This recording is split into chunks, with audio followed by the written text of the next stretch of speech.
Hello, everyone, and welcome back to Ion Radio. I'm Ken, and along with me today, special guest, you know him on the Discords as Problems, but Dennis, welcome to Ion Radio. Hi, Ken. It's a pleasure to be here again. I always enjoyed it. Well, it was fun having you. I think you were on twice now. You were on the judges panel that we did leading up to Adepticon, and I think you were on one of the streams during one of the games. I think you got to actually talk with us for about 2 rounds.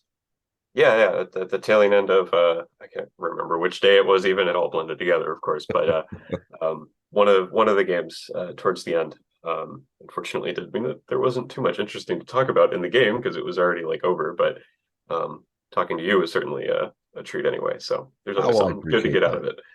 Definitely appreciate that. I know it's probably too early to say, but with any luck, maybe you'll get an opportunity to be at Adepticon this coming year. Maybe we'll be there as well, and we can meet up and talk then once again. Yeah, I very much enjoy going to Worlds and also talking to you at Worlds. Both of those things. I very much hope to be there. So speaking of Worlds, that's one of the spots that a lot of folks may know you from because you were, I believe, were you the head judge at Worlds? Yeah, I think that was my title. I'm not sure. So I was definitely a judge there. But yeah, I think I was head judge. But clearly all the important calls went to your desk, right? Some of them, yeah. we bothered Derek a fair amount of times, just because it was a name thing that no one knew, but only he did for some reason. So out of curiosity, how did you wind up getting into being a judge at Worlds? Now, this is not the meat of our show for those listening in, but just the opportunities presenting itself. Yeah, ask that question, Dennis. Well, I'll admit I have actually told this story on your show before, but I'll tell it again. It's okay. Basically, it's actually not that complicated. Derek, it wasn't last year. It was the year before that. Was like, hey, I need help with Worlds, and I messaged him and I said, hey, I know the rules pretty well, I guess. Do you want me to be the guy to help you? And he was like, yeah, sure, whatever. And I went over there 2 years ago, or is it 1 year ago, 2 years ago? I don't know, whatever. What would that be? 21? Might have been 22. No. Yeah, it would have been 22. Yeah, it was Worlds 22. And then I was asked to come back for 23 as well. So like I said on the Armada podcast, I was bribed. They paid me. So, that's I asked, they gave me money. I flew over there, and it was a lot of fun. Well, one of the things that has kind of come out of Armada in general, in addition to you being a judge and having some level of work within the Armada sphere, is we just recently, about a week ago now, got a whole bunch of errata and some points changes for Armada, and you were involved in that to an extent. I might have been, yes.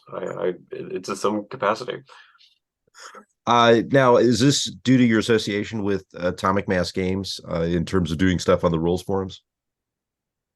Yeah. I mean, it was and you mentioned this when they were released. Y'all had I guess it was a Zoom call as well, not a stream or anything, but y'all talked about that stuff, and it was mentioned that I was part of the testing group, and so that was I can at least say that much, that I was part of the testing for this stuff.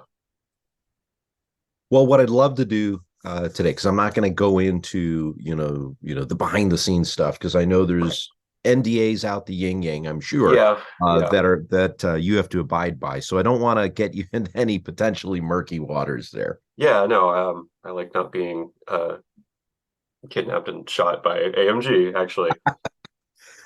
But what I would like to talk to you about, Dennis, and the reason that you're here today is because we do want to talk a little bit about some of these changes. And what I'm specifically looking for, we're going to kind of separate this into two big topics. The first one Mhm. be, what are your favorite parts of what actually did get changed? Either the points, the errata, all of the above. And I want to talk about that. And then as a second half of this, I'm really kind of hoping to really explore more into how this impacts fleet building for the individual cards, or if you're going to face these in tournaments. I know one of the things we can talk about is Anakin, both on both sides of the coin, Yeah, yes. building with Anakin versus actually playing against him, because I think a lot of that it's been touched on a little bit, but hasn't really been explored too much. And I'd like to do that with you today. Yeah, of course. Well, I guess we can start with the first thing. One of my favorite changes. Um,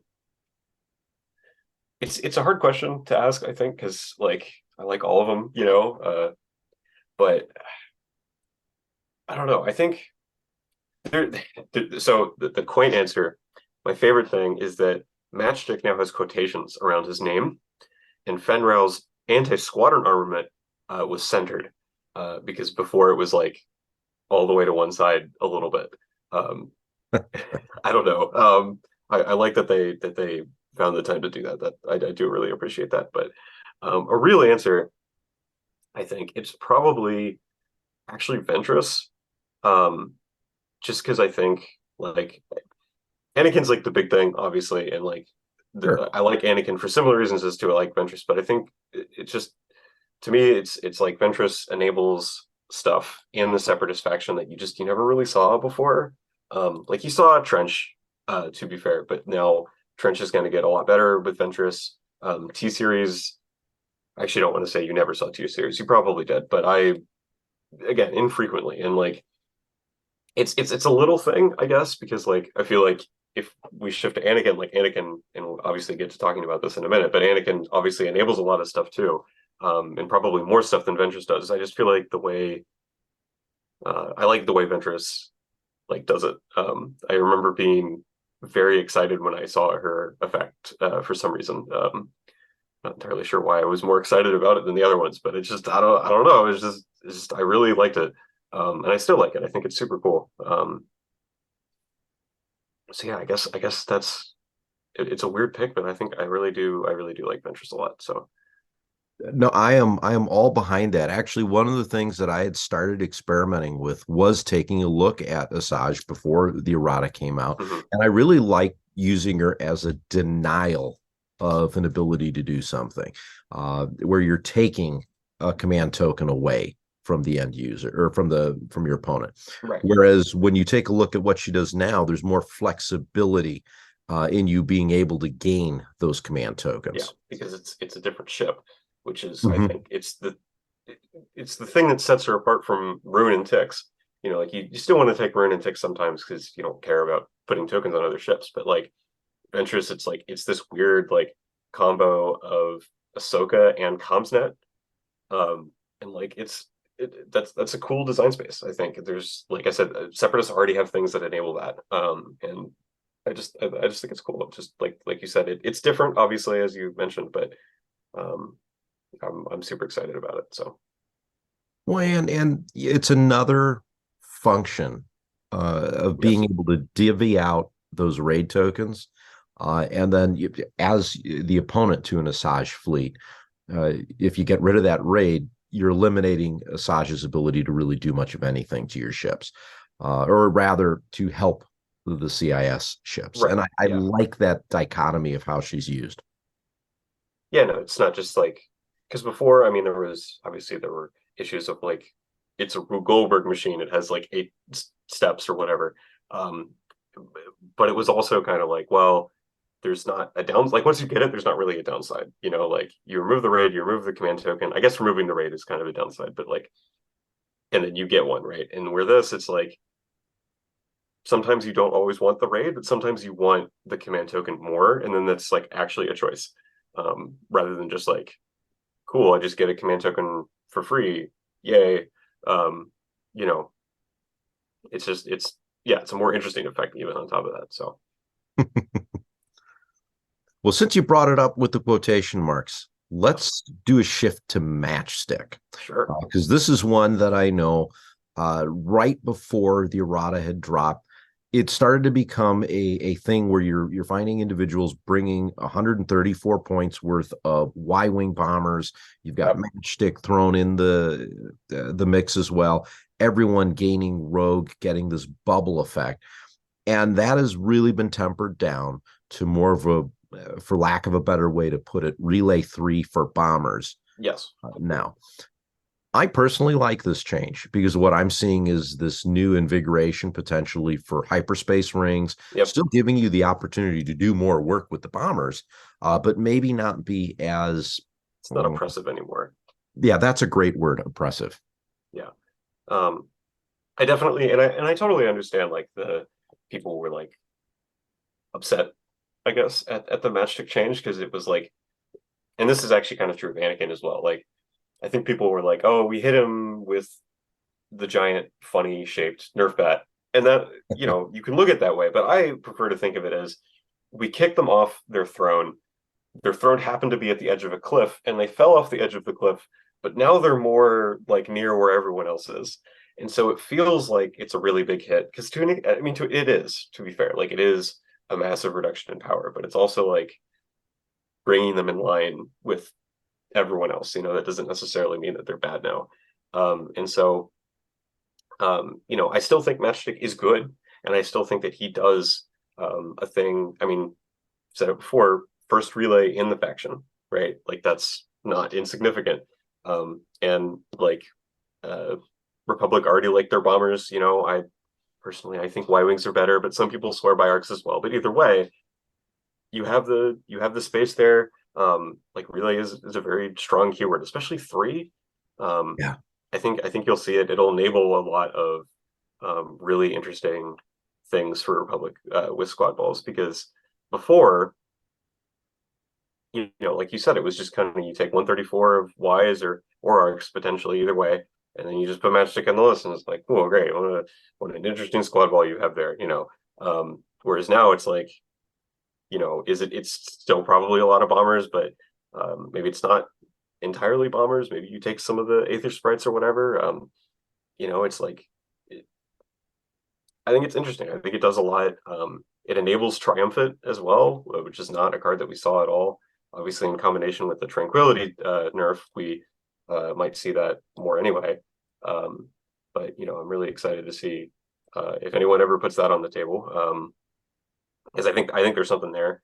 And then on top of that, there's all the squadron focused officers that Republic had. I say all, I guess it's Wolfie and Ahsoka, but still, like they didn't really have a way to get enabled before, and well, that's maybe not true. Maybe the better way to say that is it helps Matchstick and them go together. So it's another way to get them enabled potentially. Um, and yeah, I like it. It's the short version. I think it's good. It's funny that you actually bring up Triumphant because that was one that when I started looking through that, Triumphant hyperspace rings have always been something that I've been wanting to try out. And now that you've got Matchstick with this relay in it, you're really expanding your range Yes, for yes, starfighter superiority in terms of bombers. And I like, again, you got your maybe a Ven 2 over here, and you could have a Ven 1 with a spat on the other side. It's like, yeah. here we go. We're moving our Y wings on this end of the board. Or even just B, Navuta B Yeah. on a clam. Like there's options in terms of what you do. Whereas, um, and I think even beyond the all the I guess that's a better way to say it. The core of why Matchstick I think is more interesting is because before he just worked. It was just, are you engaged? Yes, no. If no, everyone gets rogue. There's no engagement between the ships and your squadrons. Whereas now, like they have to work together. I guess technically that obviously like that's worse because like it was nice to just not have to deal with it. But at the same time, it's just like from a list building perspective, from an internal balance perspective, that is less interesting because you don't actually have to build your ships to push the squads because they're all going to have rogues. So what's the point?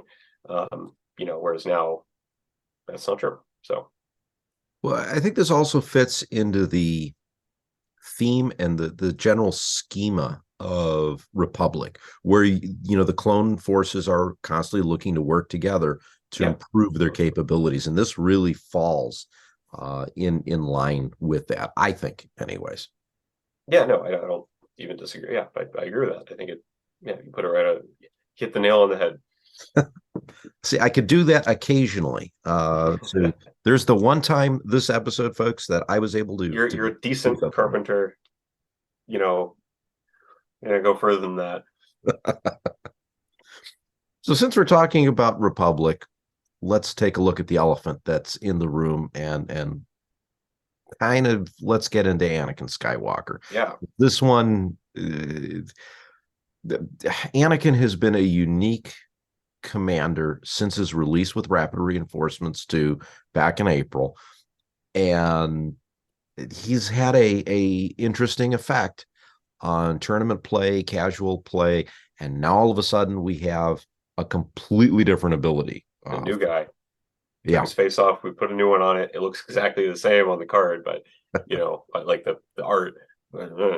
Um, yeah, no, I mean, I think obviously, like as we kind of touched on this, that Matchstick was probably more problematic than Anakin ended up being. But at the same time, like Anakin was still a huge problem, especially externally.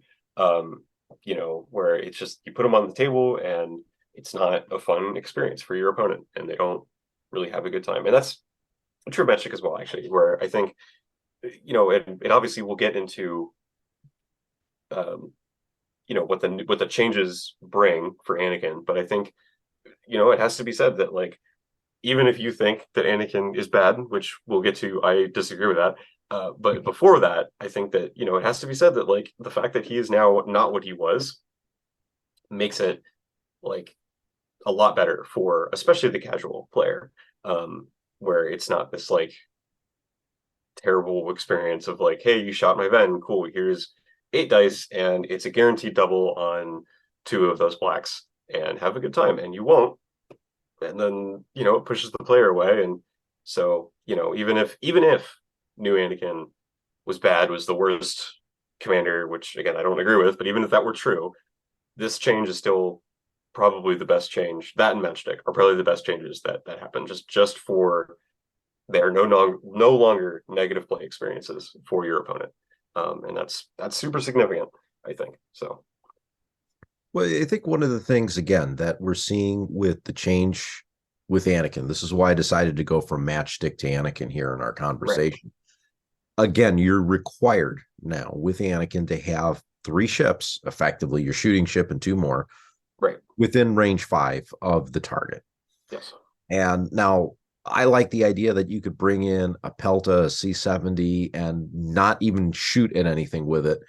But as long as it's within range 5 of the ship you're attacking, so the defending ship, you could flip one of those contains if you wanted to, and right, very yeah, easily re-roll a whole bunch of dice, especially in a faction where you don't have access to those ion slots. And there's not as much re-roll capability. You can't do leading shots on a Venator as a prime yeah, example. yeah. No, I mean the only source of rerolls that they had before was LTTs and the Confire token. I think that was literally it. I think it was just LTTs and the Confire token. And obviously Ordnance Experts Yeah. as well. So that's not nothing, but like you can't build a fleet off of LTTs, Ordnance Experts, and Confire tokens, I don't feel. Um, and so at least not one that wants to shoot. Obviously, it forced Republic into playing differently, and they can play that, and that play style still exists and is there.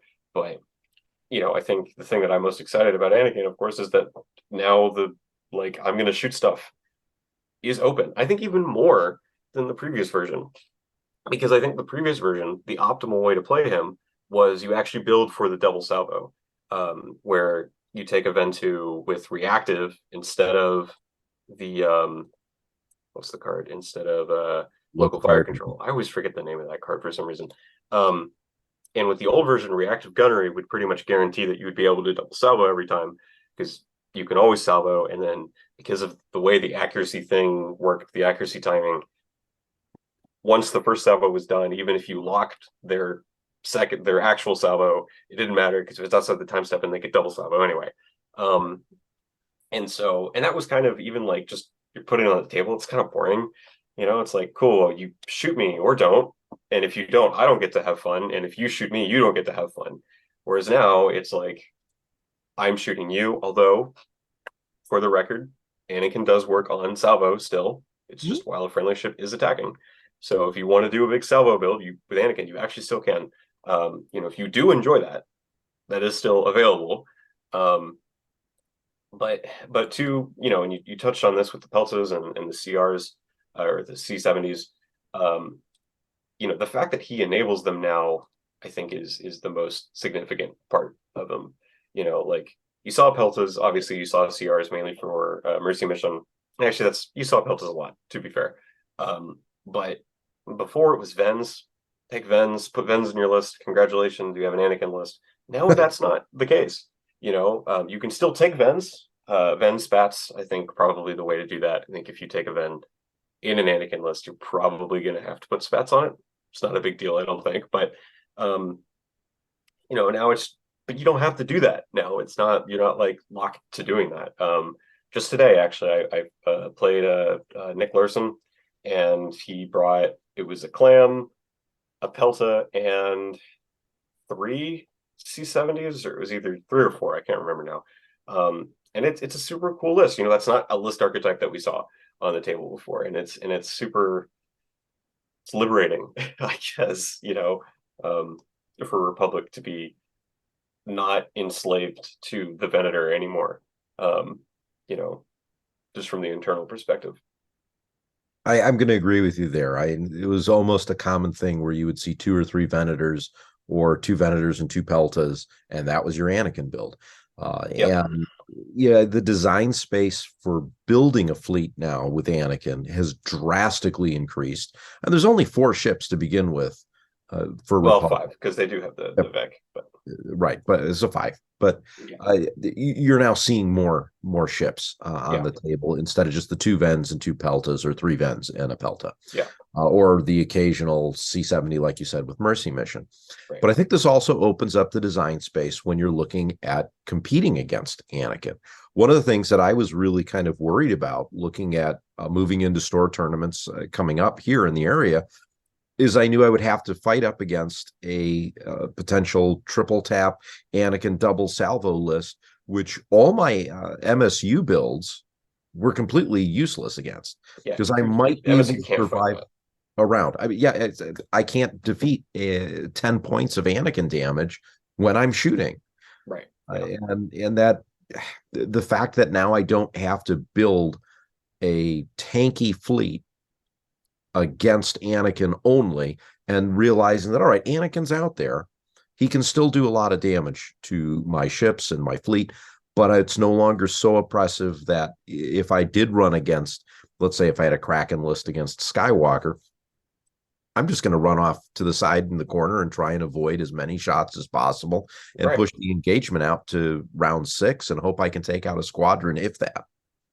Yeah. No, that's no longer what it is. And you can actually play the game like you did, where the way you deal with them is you get in the rear arc or the side arc or whatever, and then you're not taking the big shot. And if you're flying MSU, like you can do that again. Whereas Yeah. before it didn't matter. You can throw. That was actually probably the biggest. One of the bigger problems with them was that like it's out of any arc. You could shoot him in the rear, and then he can throw 8 dice at you. Right. But to kind of what you were saying, I think that the old version had things that you could play against it, and it would actually be favorable to the opponent of Anakin. Like Plo seemed to be really good into Anakin. There were a couple of other things, Sloane, of course. Um, but the issue is that if you weren't taking those two things, I guess you can explode. Like there's nothing else that you could really do. And it's externally, it's opening up the design space. Internally, it's opening up the design space. You know, and I really, I personally enjoy that. Um, I think it's the health of the game is improved immensely just by this, both internally and internally for Republic and externally for everybody else. Because like you said, MSU has opened up. Like I said, the fleet variety is going to increase. Um, I think it's a really good change. Of all the changes, I am most pleased with this one. I think this has the biggest impact on the game. I'm going to agree with you because I think the game was put into an interesting state when Anakin was released. And That's part of a that that's was, a very diplomatic word for it. well, part of it was trying to understand how the card worked to begin with. Yeah, yeah, that's You know, true. I do it's remember the first like 3 weeks of arguing with all of the judges trying to figure out like what it actually meant. That kept me up a little bit. I will actually say, by the way, that I can't remember if it was the night or it was the night, I don't remember. It was very shortly after it released. I literally lost sleep. Like one of those nights, I did not sleep until like 4 because like I was like, oh my God, it's all blown up. I was super freaked out about it. I didn't know what this meant. It was really, really unnerving. So for my mental health, I'm really glad that this change went through. when Anakin was first released. I think John and I had a film session set for maybe 2 days after. So Mhm. we got all excited because we're like, well, we got to sit down and work with the new commanders. Right, right. And we scratched our heads. We're like, well, wait a minute. How does this work? Because we started going through rule books, through the forums, and we came up with about 3 different ways that Anakin could work. Yeah. And then same thing with Draven. And well, I mean, we got our answers ultimately on the forum, but now all those no longer matter Yeah, because we pressed the giant red button that says "Do not, under any circumstances, press this button," and I guess it worked out. So you know, uh, it's this all was right. this is one of those things though where and I'm not putting you on the spot here. I'm just going to say this on my end of it here is that when we had Will Sheck on during Worlds and he said that Mhm. we're releasing all these new things into the wild and you want to see how they blossom and bloom as time goes on because it takes time to really get an Yeah, yeah, of understanding course. of how any card is going to have an impact into a game, especially a game like Armada, because every upgrade could have unforeseen consequences. Some people will build with Anakin in one way, other people's will do it in a different way. I mean, realistically, there's only one way to do old Anakin, but that's beside the Well, point. people hadn't figured that out immediately, of course. Like that wasn't, Right. But one of the things that Will said is sometimes you got to look at it and say that really did not work exactly as we expected. So maybe it's time to go to the drawing board and send out some errata to change it as a last resort. So clearly, this was one of the things that Atomic Mass Games looked at and decided, we got to change this because this isn't working quite right. And one of the things I know I like about, especially this latest edition, and not just on Anakin but on all the cards, it seems like the language got cleaned up a little bit and yes, is more in line with all the rest of the upgrade cards. yeah, yeah. No, they except price, they all got a pass, and price already works, so there Yeah, was no need there. But like Fen was kind of like weird, and he technically worked, but it was strange, and it wasn't clear exactly what he was meant to do. Volt did technically work before. There was no, like, the way I always described it was he worked to the perfect sphere of uniform density. That is the player, but the people playing the game, because it was like this double negative that was only in like half a sentence, it was really confusing. I remember there were a couple of judges that were like that thought it was backwards, that he could not counter in the squadron phase, rather than he could only counter in the squadron phase. Um, yeah, yeah, so yeah, and yeah, 100% agree with you. It's just a little bit of that clarification. And actually, since we're talking about fault, let's just keep going with sure. it. It was another change that occurred Yes, with them. And that gets rid of the evade and puts the brace on them. yeah, the actual change, like the just the clarification. I will start by saying Mac is wrong. I don't know why Mac has got it in his head that the evade is better. I genuinely, like, I don't get it. Thankfully, he's the only person I've ever heard say that. So The brace is just the way I look at it. If you get 3 damage and an accuracy, old Volt had a 50% chance to die, assuming one of those damages was a blue dice. Mhm. New Volt lives, guaranteed. There's no question about it. And so now 3 damage in an act, that's like a really good roll, but it's also not unheard of. And so now he is guaranteed to live at least through 2 shots. Exception, I think Vader can still one-shot him, but that's true of all 3 health scatter aces. So, Oh, sure. you know, You also outside of need Vader, he will now shoot at least counter at least twice, which yeah. makes him like super much better. So It makes him more aggressive too. I mean, that counter yes, four, I don't think anyone else in the game has counter four. We've got some nope, counter threes. So nope. that's a hard hit. And I know that And just the even counter change, 3 is pretty uncommon. I think it's actually just Chara that has uh, counter 3, I yeah. believe. Does Tico have three or is that two? No, he's only 2. He's only two. Yeah. But yeah, so still counter four is mean. It's nasty. Yes.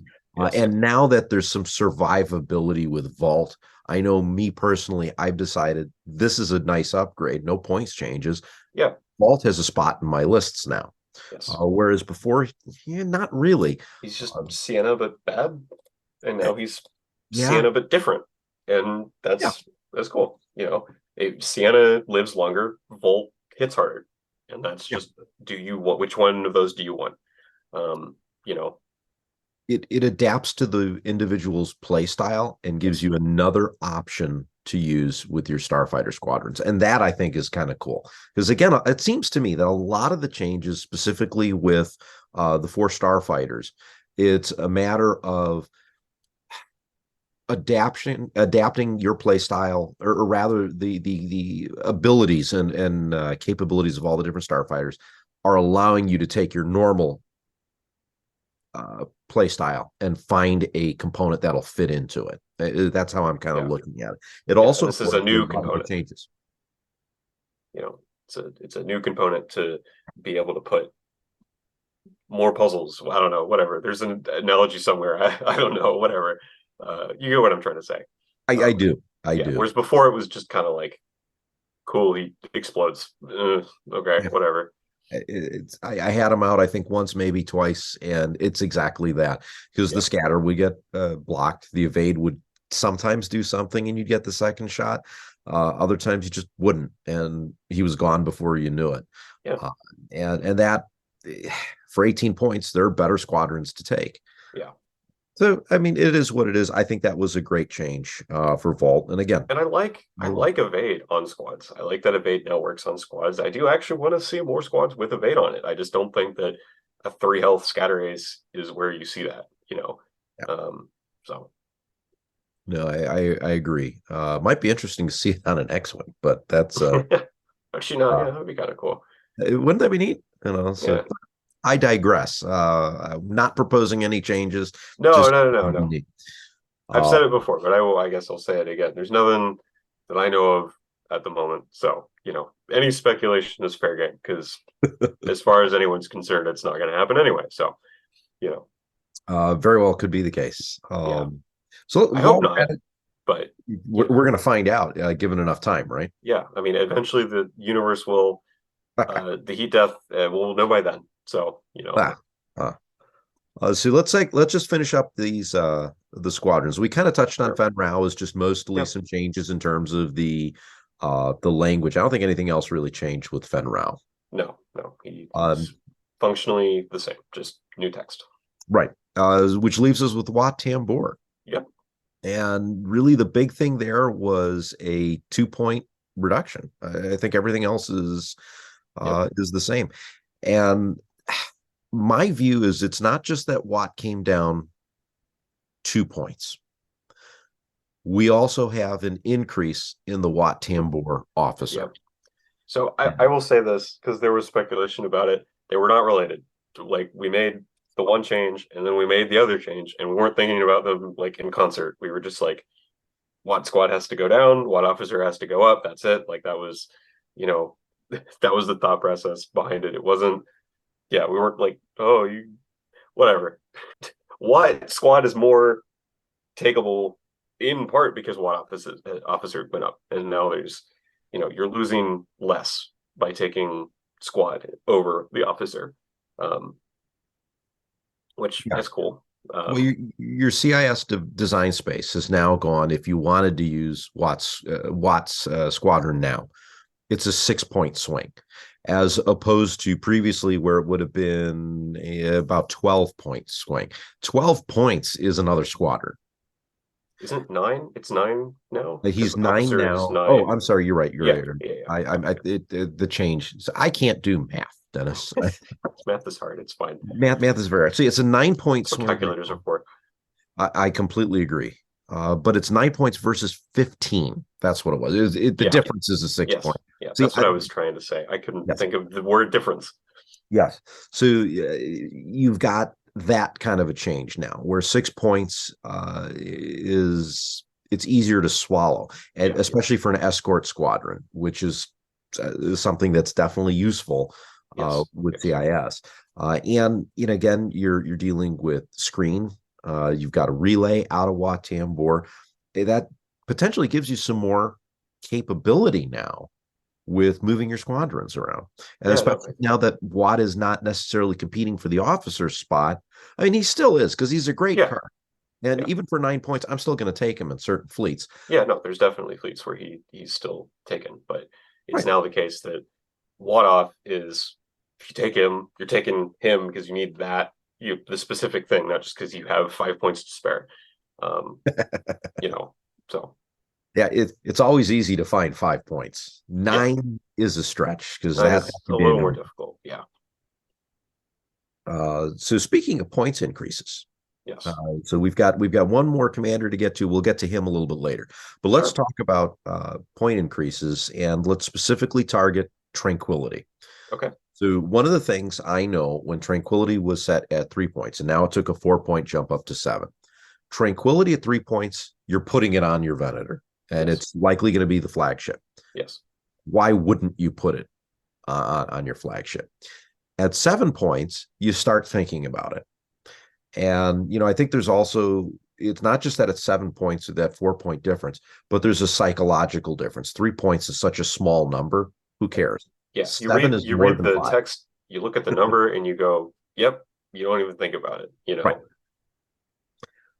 Now you're looking at tranquility may not be in every single Venator fleet. Right. It Yeah. probably still will be, but I feel like you have to give something else up now Yes. to have tranquility. It's you're thinking about it a little more. It's not just the default card. It's the most expensive card, which it always should have been, of course.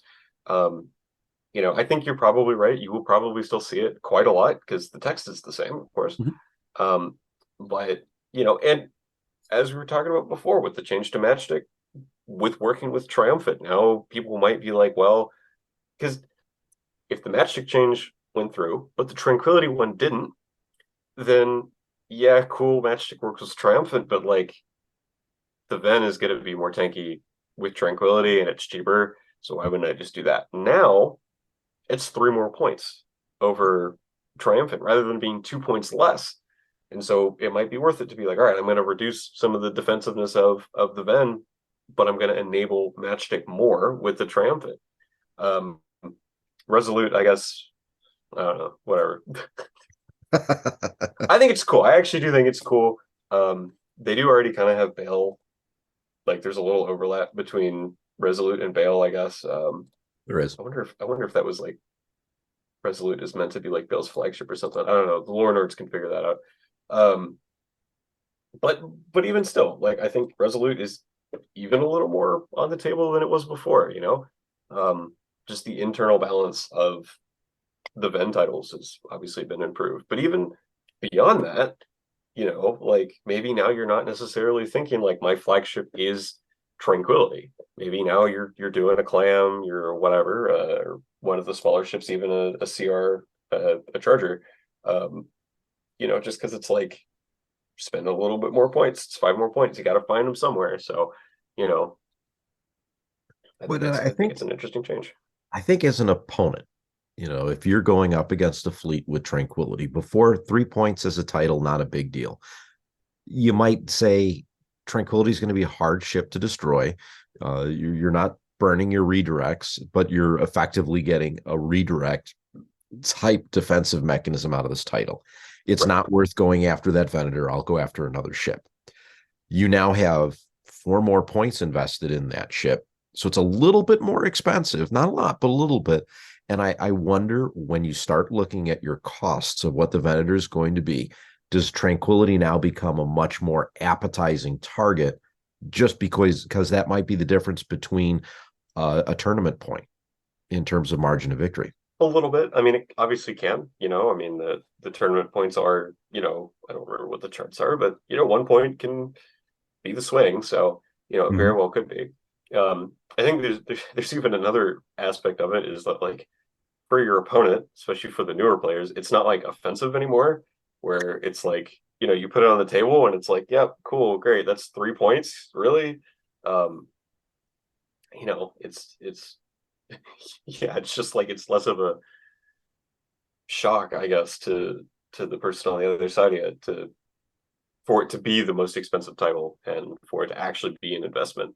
Um, Even if it doesn't necessarily matter by the time, because there's certainly lists where it really probably won't matter as much as it maybe should. But at least now it's not like, okay, at least you found the point somewhere. At least you actually did the thing rather than just not thinking about it.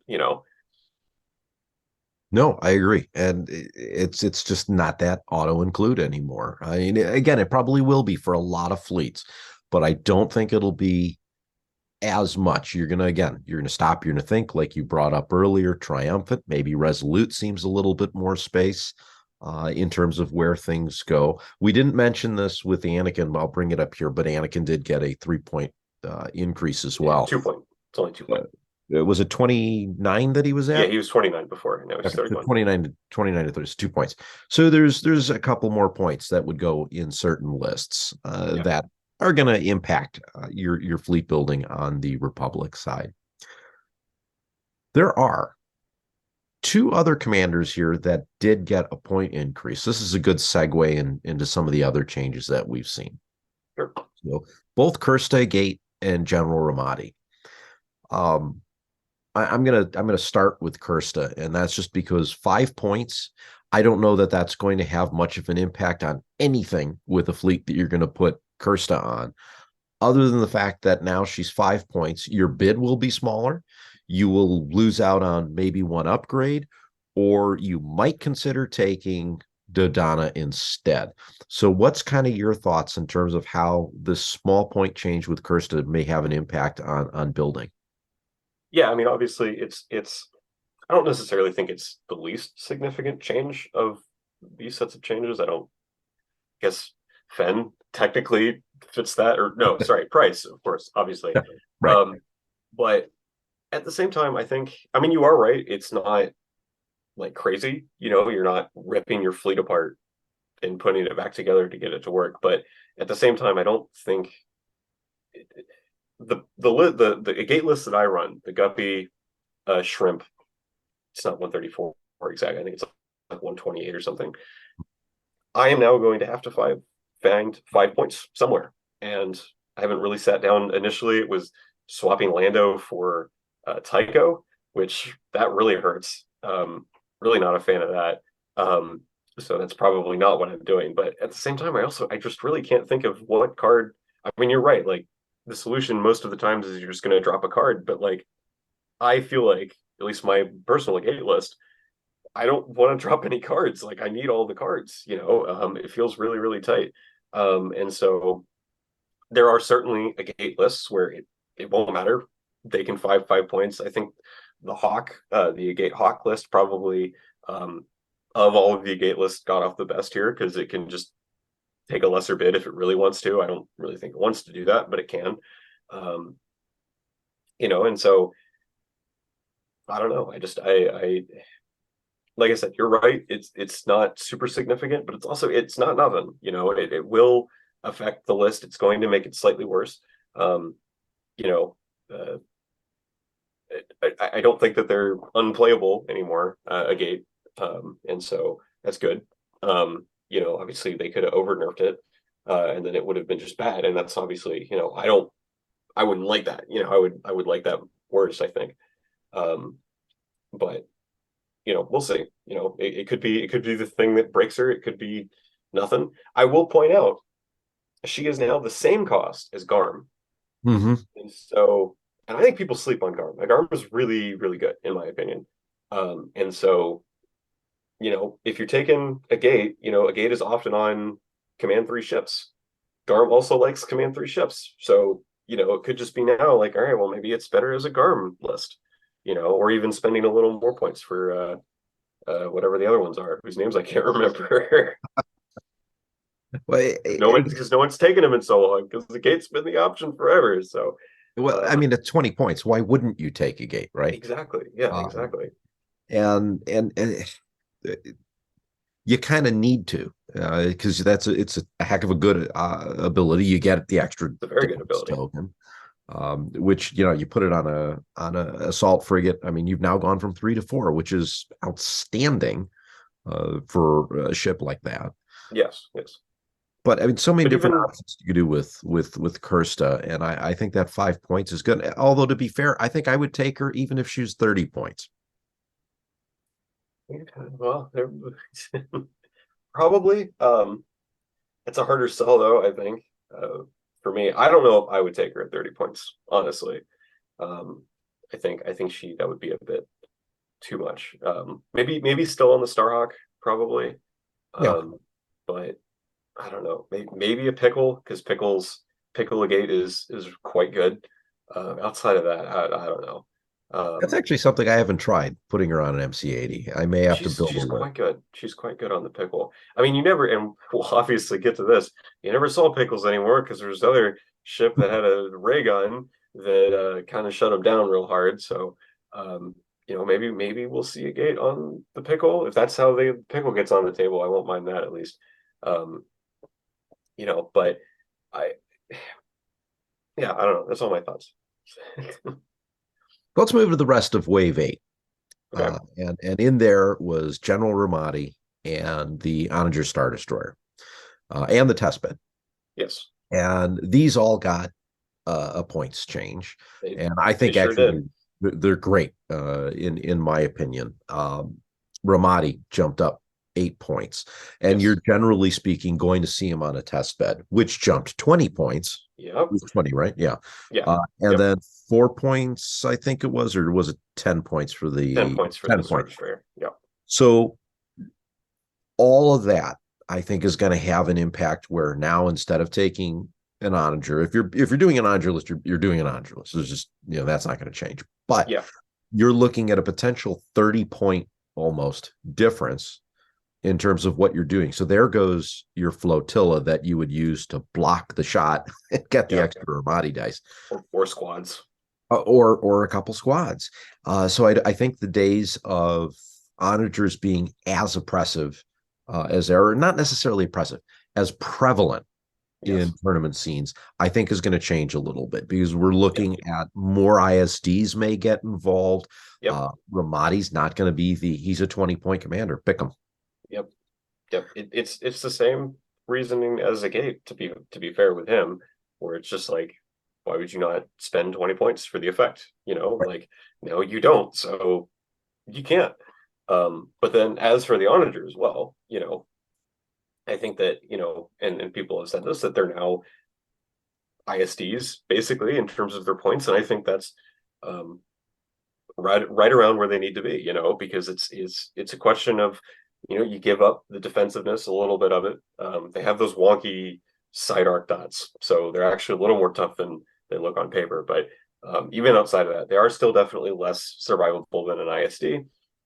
They throw less dice, but then they have the ability to shoot you on the other end of the table. And I think I personally think that's probably a fair trade between the two. And ISDs were probably always good. I definitely think we'll see them a lot more. I think people would complain a lot less about that because there's such an iconic ship. So, um, you know, there could be a question of like, is the Onager too much? I don't really think so, to be honest. In my opinion, we'll know for sure after, you know, it's been out for more than, I think it's only been like 10 days at this point. Um, but I think that they're about right. You know, and I will say this too. I would rather the onagers be a little overcosted than undercosted. I think that the new points are either correct or just a little bit too much, and I'm fine with that either of those. I no longer think they're undercosted because that was the real problem with them before, especially the test bed. Yeah. It's 96 points. Why would you never like to a Vic or a Venator? Like the Venator is 100. Why would you ever take a Venator over the test bed You wouldn't. before? You wouldn't. You Yeah, absolutely wouldn't. it's it's more points. It's for more points, and it doesn't like do half as much. Um, now it's actually cheaper, and so you might see Vens on the table, so that's cool. So all your Republic Vens, I guess, are going to Empire, but like there's, and then like I said, the ISD as well. Like you're going to be considering that, more. So I don't know. I think weirdly enough, this is a very strange statement. I think Empire actually benefited the most from the Onager changes, just because their internal balance has been improved so much that like ISDs were always good, but people just didn't take them because they were worse than Onagers, and now they're about equivalent. So you know, we might see them, and you know, yeah, I hope we Well, do. my view, and this again kind of falls in line to what I was saying earlier. The changes that we see here provide that menu, that the buffet, so to speak, Yes. where if you have a particular play style, there is a set of options, a set of ships, a set of upgrades that you can use and will fit your play style, but it comes at a trade-off.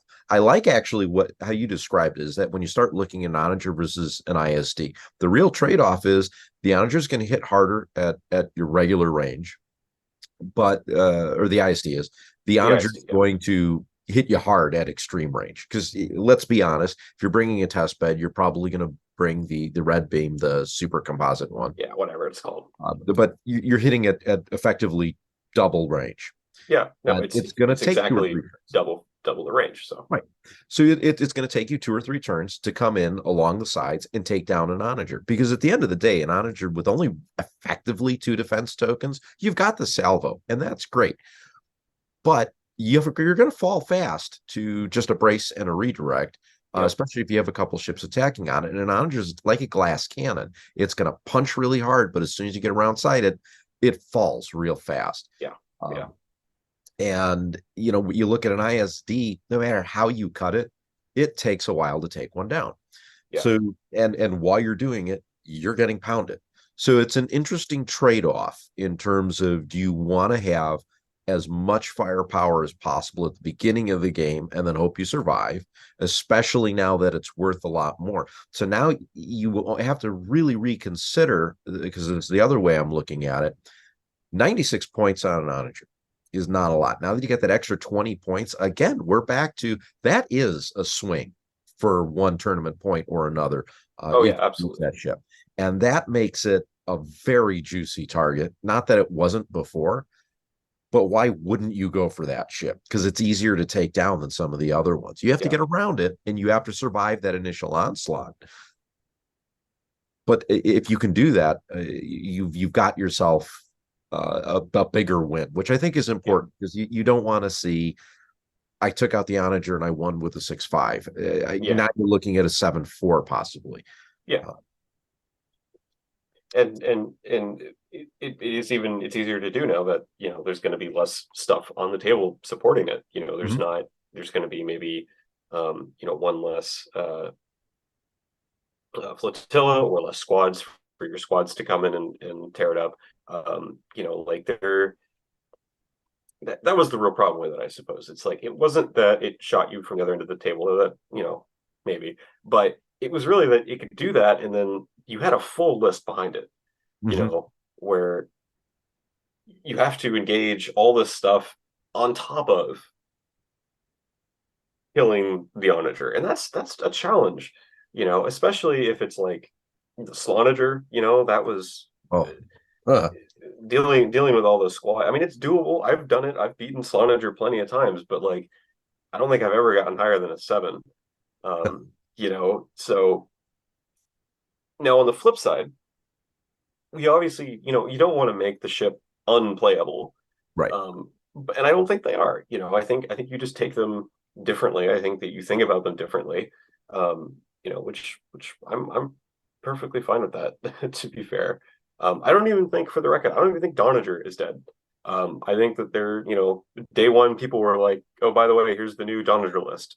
And it still can work. It's just stripped down. It's less squads, it's less I think it actually still had 2 flotillas in it. But you just it's a consideration now. It's not just like, I'm saying this a lot, but that might have been uh, you know, the theme is that, it's no longer just the choice. Here's the thing, you play Empire, you take Onagers. Congratulations. It's, that's it. It's now a thought. Which I think is important when you're doing any kind of list building in this Yes. game. It again, it there's the trade-offs, and I think if we played at 450 points, we would see a lot less trade-offs. But when we're dealing with 400 points, some stuff just is not going to work as effectively anymore, and I think that's important. It's good. It's perfect way to put it too. Um, I think between this and Anakin and Matchstick, of course, I think that the game's health has improved dramatically. Mhm. I've already seen people taking some janky stuff that you would not have seen before. And now there were people, and there are still people, I guess, who are concerned about farming coming back. That could be true. I hope not, because farming sucks. But then again, like I just said, the onager still exists. You're still going to see them, and the onager is going to shut down a farming list just as much as it always has. Mhm. And so it could be the case that like the onager is not as oppressive, but it still counters the things that it needs to. I don't know. I hope that's correct. Obviously, I can't know for sure and for a while, but we'll see.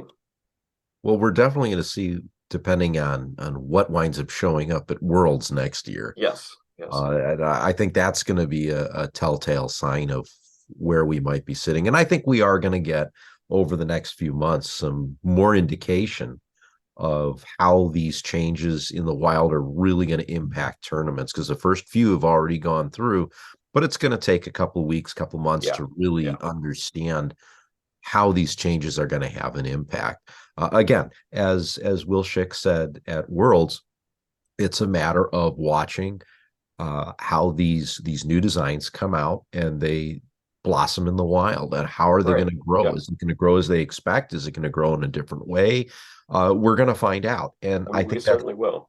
that's the best part of this game is we've got Yeah, something new to play with for the next 6 to 8 months of really understanding how these changes are going to have with our casual games and our yeah. tournament games.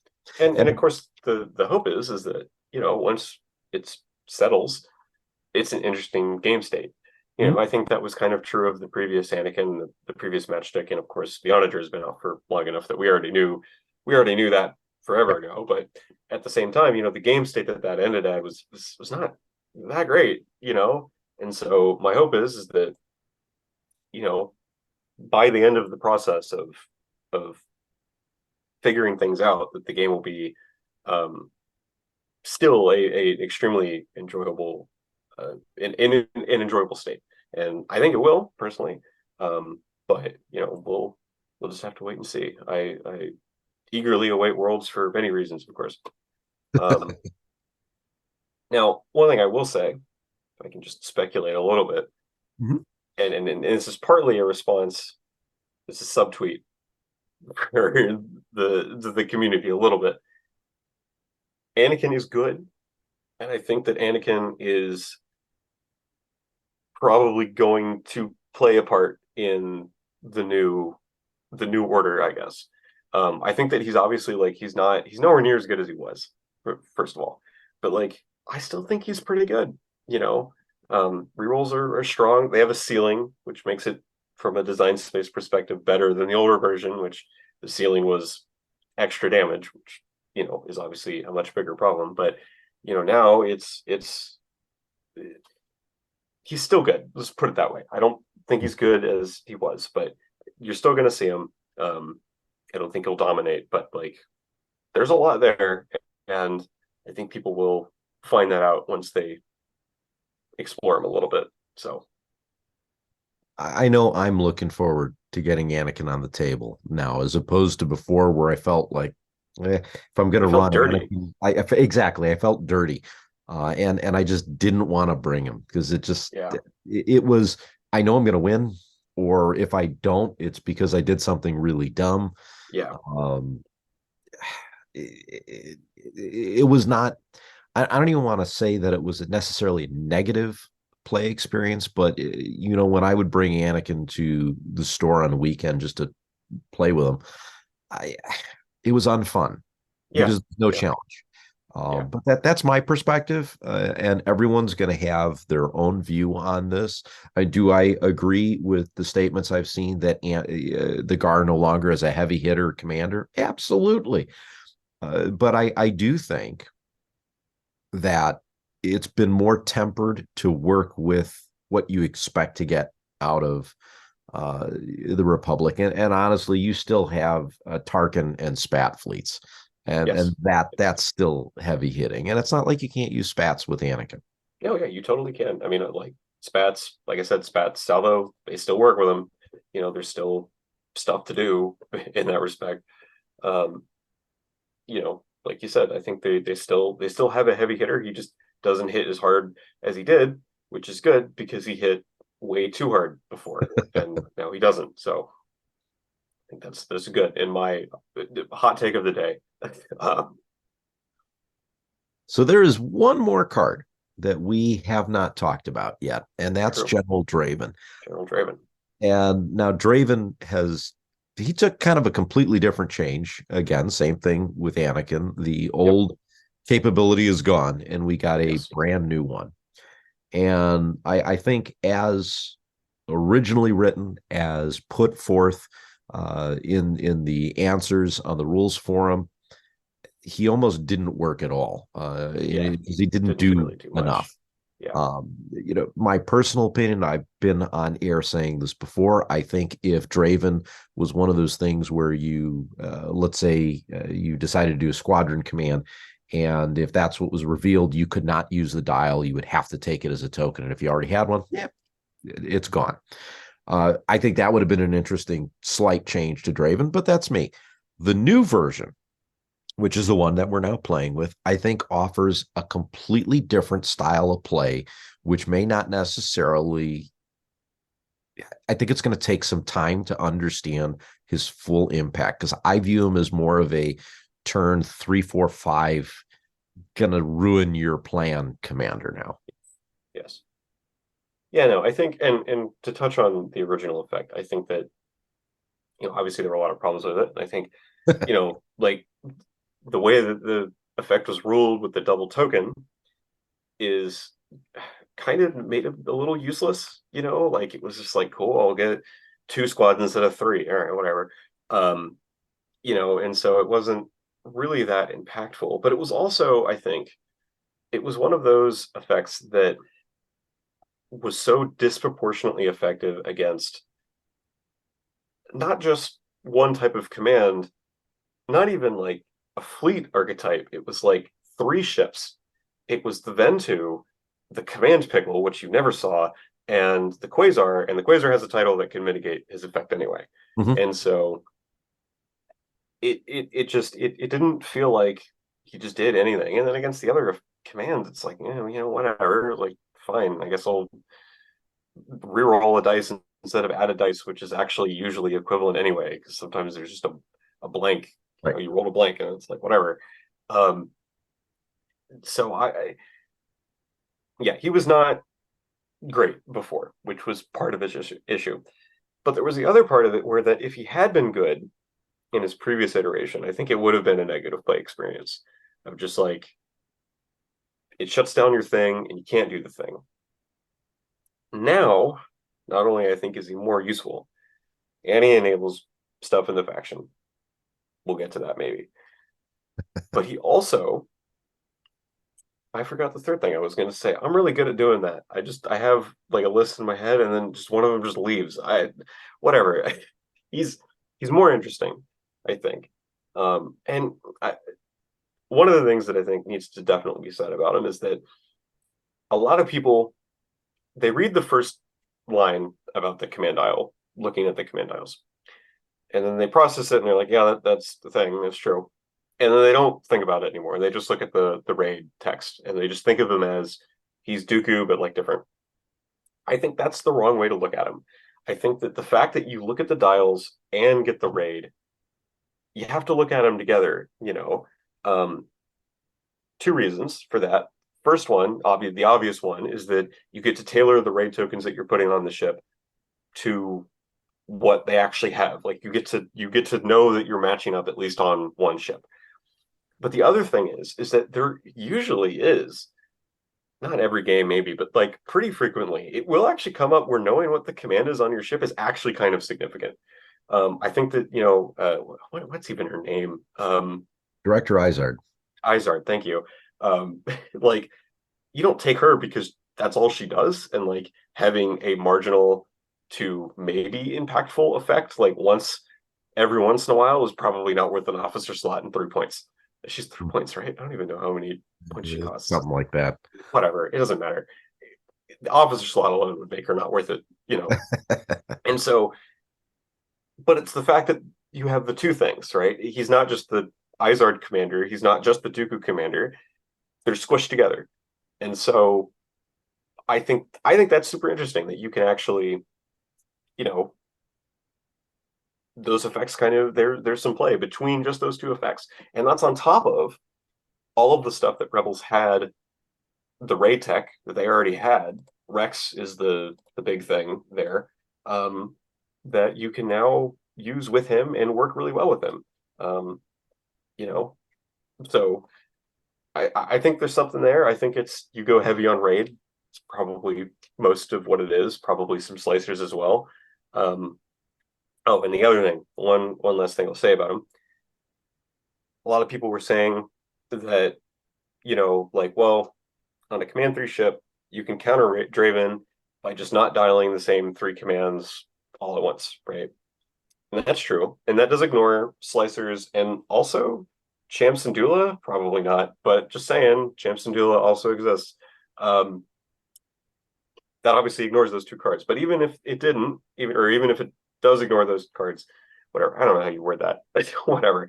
That is also not necessarily like that's fine, Like if the squad pusher only dials one squad, cool.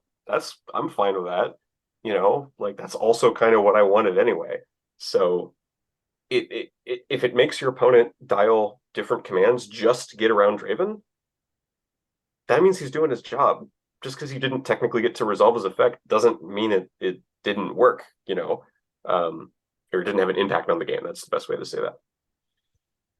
I'm kind of looking forward to the time where you have a ship. You take a look at the stack of tokens, Right. and then you go, okay, great. I am going to take a nav and a engineering, and it might just be a stack of confires, and then you get to, let's say, round 4, beyond Oh, where I you're see. Yeah. done. Okay. So Yes. you're down the game. Okay. But what's nice is you get to place that after they resolve the command. So if you have a ship that's capable of resolving a couple, maybe they need to use engineering to repair a shield, or they want to activate squadrons, or they might want to do some kind of a nav. But I can see situations where you've already planned in advance what you think you're going to do, or over the course of the first 2 turns, you will have potentially one Yep. of each raid token ready to go with Draven.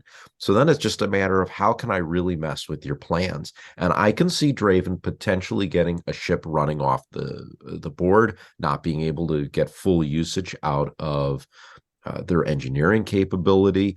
Yeah, it's going to have an impact occasionally with squadrons, and you might be able to prohibit a confire. But I like that it's not like you look at the dials and you have to create or pull commands out of that. You could do whatever Right. you want. Yeah. You can do whatever you want. It's just information. Right. So it's you get a little bit of information what falls into that intelligence side of Draven from Andor. And then Well, his lore is he not was Andor, Rogue One.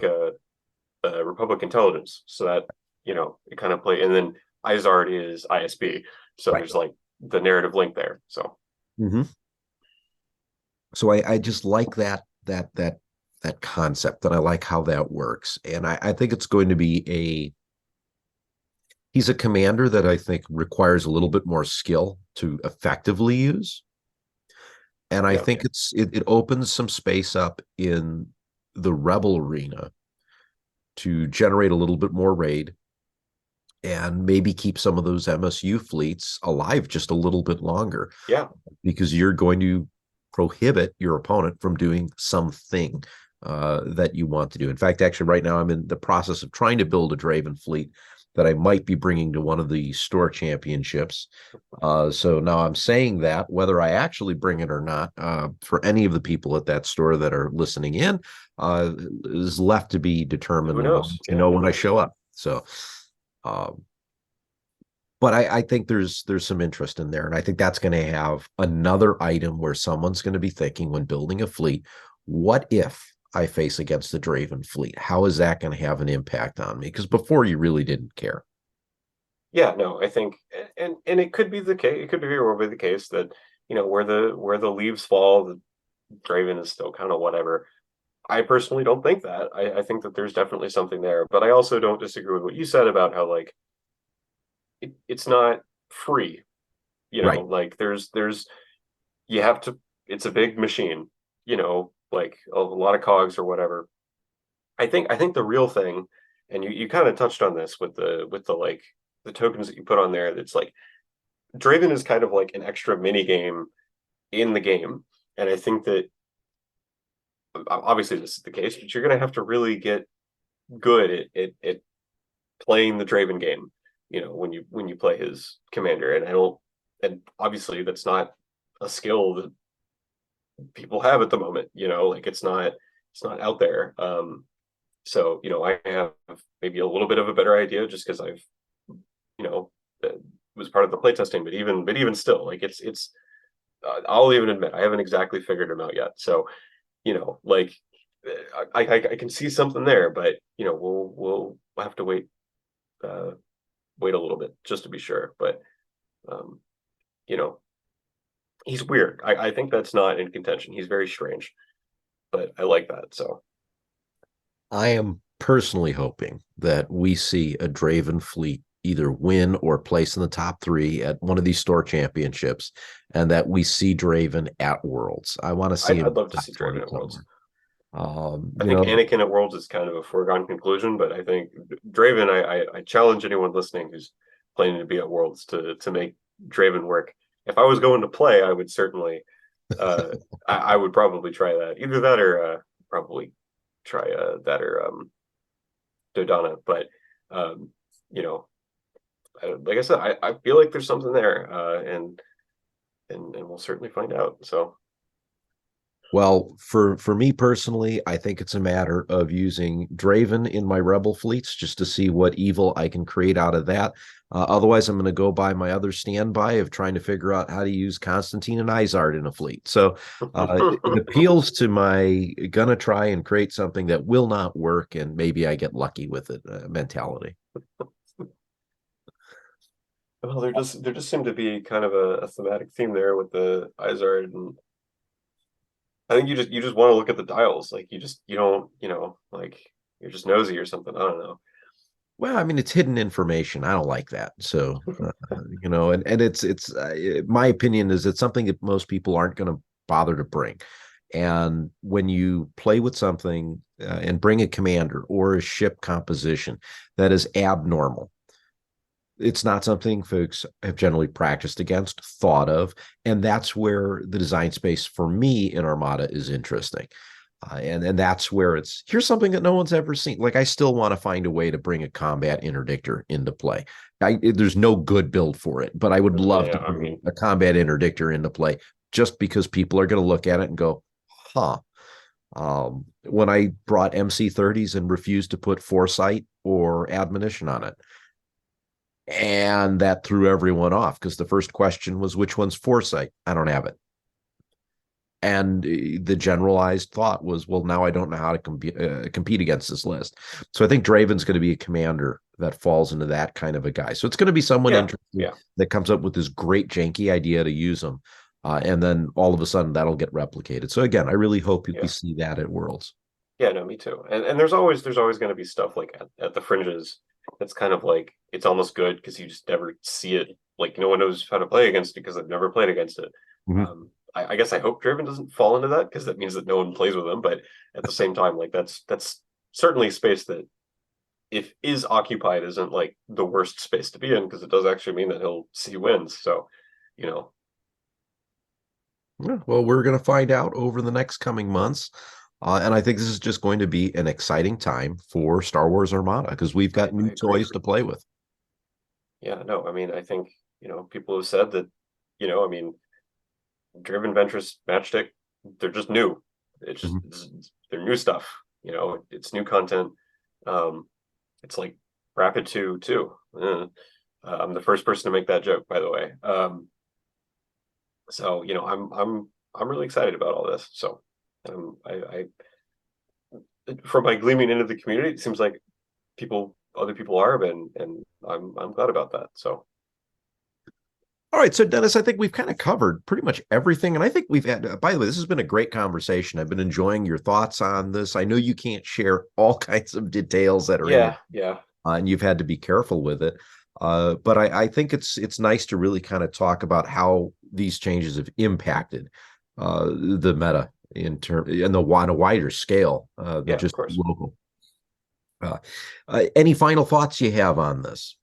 Honestly, no. I think we kind of touched on most of it. We certainly all the things that I am able to talk about. Trust me, there's much more juicy details I would love to divulge, but I can't, so I won't. Um, but yeah, I think we kind of covered all of it. So Outstanding. Well, everyone, thank you so much for listening. I've had a pleasure to be able to spend about an hour or so here with Dennis. And hopefully, you guys likewise, at home have really been able to get some good information out of this or some insight, maybe even a list or two that now is starting to, you know, begin its initial thoughts in your head. So looking forward definitely to see what comes up over the next few months. So Dennis, thank you again so much yeah, for of course. being here. Always a pleasure to talk to you. Again, looking forward to talking to you at Worlds. Hopefully we'll all be there. Yeah, we will all be there. And I thank you for having me on. Of course, I appreciate the conversation. I think it was informative and good, and all the other adverbs or whatever. Are they adjectives? Who cares? Whatever. Combination of all the above. Yes, yeah, words, spoken language, is good. We should do it more often. Um, so yeah, I would like to close out my thoughts with, and I know I've said this. I said this on the Armada podcast. I said this in the Discord. I'm going to say it right here again, and I do, just appreciate AMG's willingness to do this. But again, I can't go into too much specifics, but there's a non-zero number of people who they could have just been like, nah, we're not doing that, and that would have been it. And it would have ended right there. And everyone who had to say yes said yes. And I appreciate that they all did. And because, like I said, I think it's improved dramatically, fixed the problems, blah blah blah, all this stuff that we just spent an hour talking about. So yeah, just again for the 300th time, I'm grateful that this happened. So It's definitely laying the foundation for a bright future for Armada. yes, That's what I'm kind of taking away from it. yeah, And you can't really ask for more than that. yeah. I mean, well, maybe you could, but let's not get Well, uh that's speculation for another episode. yeah, no, that's for future us to figure out. Um, so yeah, it's to hoping. Like I said before, I'm how did I say it? I don't even remember how I said it before. Hopeful. That's it. I am hopeful about AMG's future with this game. Um, I think there's, like I said, there's on the Armada podcast, there's information that I know that I can't divulge that is making is coloring my opinion in a positive light, and so I think that's not insignificant. And so, again, I have to reiterate, it's not development, but there's I am hopeful for the future of Armada. Let's just put it that way. So. Dennis, that is enough to keep me going for at least the next 6 months, probably even a year. That. I hope it's not that long, but we'll see. Well, I think if we're going to see anything else, it's going to be at or after Worlds when we hear about whatever comes out next. Yeah, probably. If anything, it probably won't be until then. And that obviously it's not even a guarantee that it will be after Worlds, but you're at least right in that aspect of it. So. All right, everyone. So once again, thank you so much for listening. And until next time, special thanks once again to our guest, Dennis, who you may know as Problems. I'm Ken, and you've been listening to Ion Radio.